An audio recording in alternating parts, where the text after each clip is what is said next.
Esta tarde, el segundo juzgado laboral de Santiago dará a conocer la sentencia por el supuesto despido injustificado del exgerente general de Penta, Hugo Bravo, audiencia que responde también a una de las aristas de un bullado caso judicial, pero que también se suma a otros hechos que hemos conocido este verano que han marcado la pauta, ¿no? Por ejemplo, el caso que involucra al hijo de la presidenta, Sebastián Dávalos, relacionado a compra de un terreno en Machalí, con un crédito de 6.500 millones de pesos que recibió de parte de Banco de Chile. Queremos profundizar precisamente en este tema. Para eso nos acompaña el docente de la Escuela de Comercio de Santiago, experto además en delitos económicos, Luis Villalobos. Gracias por estar con nosotros, Luis. Bienvenido. Hola, Luis. Buenos días. Todavía quedan muchas dudas respecto a este famoso crédito, ¿no? Más allá del tema propiamente inmobiliario, de si tenían algún resorte o no, las sospechas y suspicacias que surgen respecto a la influencia o la posible influencia que se tuviera en el plano regulador. Netamente el tema financiero, como una empresa con 6 millones de pesos de capital, o sea, una pequeñísima empresa, accede a un crédito de ese tamaño. Alguien, recuerdo los primeros días, alguien dijo, bueno, obvio, se hipoteca el mismo sitio que se va a comprar, pero este no fue un crédito inmobiliario, hipotecario, fue un crédito bullet, donde entonces la garantía del inmueble no existe para seguridad de ese crédito. ¿Cómo entonces se consigue? Bueno, aquí claramente hay muchas dudas que hay que aclarar, que los va a aclarar en algún momento tanto la empresa Cabal como el Banco Chile. En este sentido, es importante señalar que, claro, estamos en presencia de un crédito bullet que consiste en que es un crédito que es pagado en una sola cuota al final del plazo. Pero además es un plazo cortito, no tiene que ver con los créditos que uno está acostumbrado, que son crédito, a 20 años, exacto. 25 años. Claro. Acá lo que llama la atención, primero, es que tenemos un crédito que supera largamente lo conocido para una empresa pequeña. Sí, claro. Tenemos lo más conocido para las empresas pequeñas, que son los créditos Corfo. El crédito Corfo señala que para una empresa el crédito máximo que puede acceder son 5.000 UF. En este caso estamos hablando que la empresa Cabal accedió a un crédito 53 veces superior a lo que podría ser un crédito Corfo. O sea, es decir, el banco, esta entidad financiera, podría haber prestado a 53 empresas pequeñas el máximo Corfo. El máximo Corfo. Ahora, si bien es cierto, es un crédito que llama la atención respecto a los riesgos que analizó el banco. Si bien es cierto, el día de ayer salen algunas publicaciones de que el banco documentalmente el préstamo fue otorgado en forma correcta. Y posiblemente documentalmente el banco va a entregar los antecedentes de que lo solicitado por los requisitos. Claro. Sin embargo, yo quiero ir más allá respecto a los análisis de riesgo del banco. Porque claro, para el banco no es un negocio el sistema inmobiliario. O sea, no el banco es prestar una cantidad de plata y después ir a quitar los previos para hacerse pago. No es el giro del banco. No es el giro del banco. El negocio está en que se pague efectivamente el exacto. crédito. Por tanto, lo que yo creo que aquí es los análisis de riesgo que hizo el banco es curioso. Porque si una empresa de esta magnitud, una pequeña o mediana empresa, se va a presentar a cualquier entidad bancaria y el banco lo primero que le va a decir, perfecto, tráigame sus 3 últimas declaraciones de renta. Y en este caso Cabal dijo, no, solamente tengo una. Porque al día de hoy, esa empresa tiene solamente 3 años de vida. Cuando se presenta a pedir el crédito tenía 1 año y medio. O sea, no es la trayectoria ciertamente lo que llevó a acceder al crédito. ¿Quién? Exacto. Entonces? Es lo que tenemos que saber, es lo que tenemos que averiguar, es lo que en algún momento van a tener que la superintendencia de banco nos va a tener que explicar. Bueno, que ya de hecho está en una pesquisa, ¿no? Ahora, Luis, considerando que esta es una institución privada, ¿sí? Y que además en la reunión estaba uno de los dueños, ¿no? Andrónico Luksic. Exacto. Por tanto, uno podría decir, bueno, yo le presto la plata a quien se me dé las ganas, ¿no? Claro, si me uno cae podría bien, ir a una lógica de la más rudimentaria posible. Bueno, yo le presto la plata a quien me dé la gana y yo hago lo que quiero con mi plata. ¿Funciona tan así el tema o no? Me imagino que hay cierto rayado de cancha también para un banco considerando las normas, ¿no? Para eso hay superintendencia. Exacto. Sabemos que, bueno, O sea, el banco no es cualquier público, como se dijo en algún momento. No es como que usted en su casa le preste plata a alguien. Claro, no es eso. O sea, los bancos tienen un ordenamiento público económico.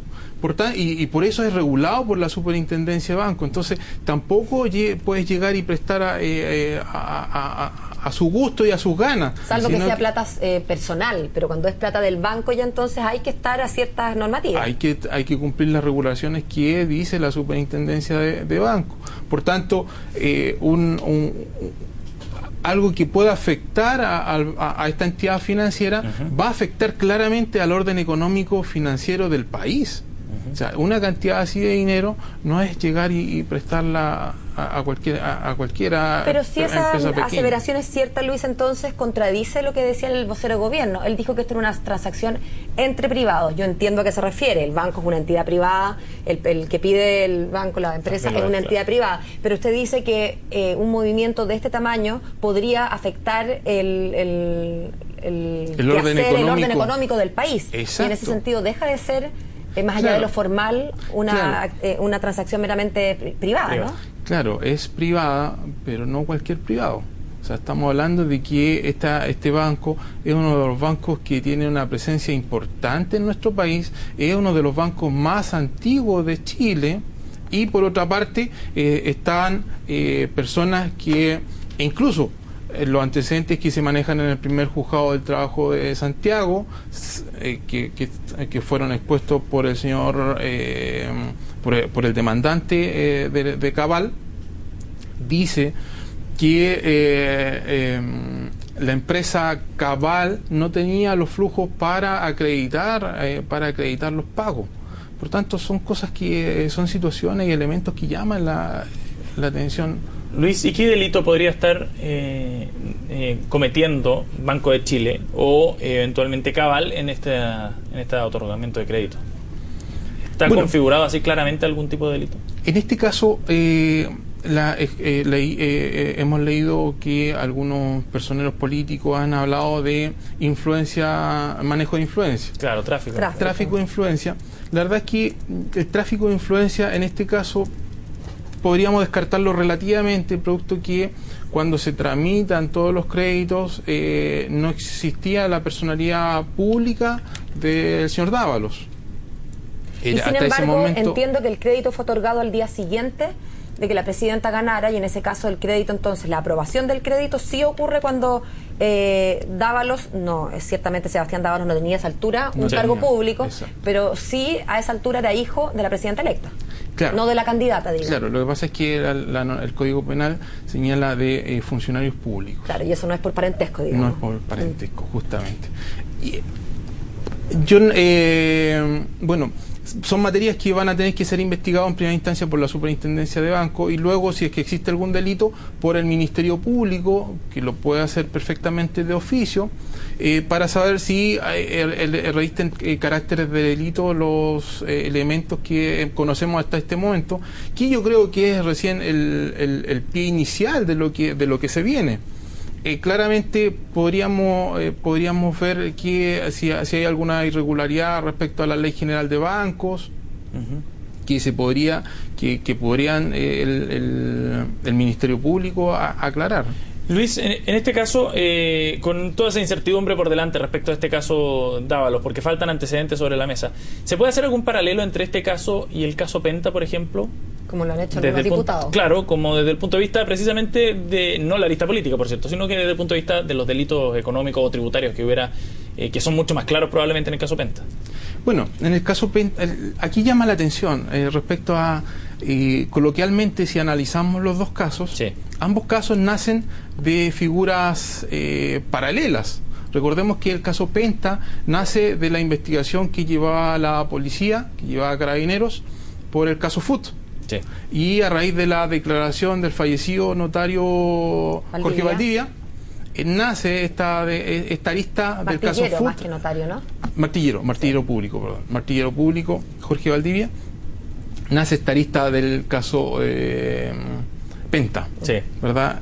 Que el Servicio de Impuestos Internos lo ha declarado como incorporación de facturas, boletas ideológicamente falsas.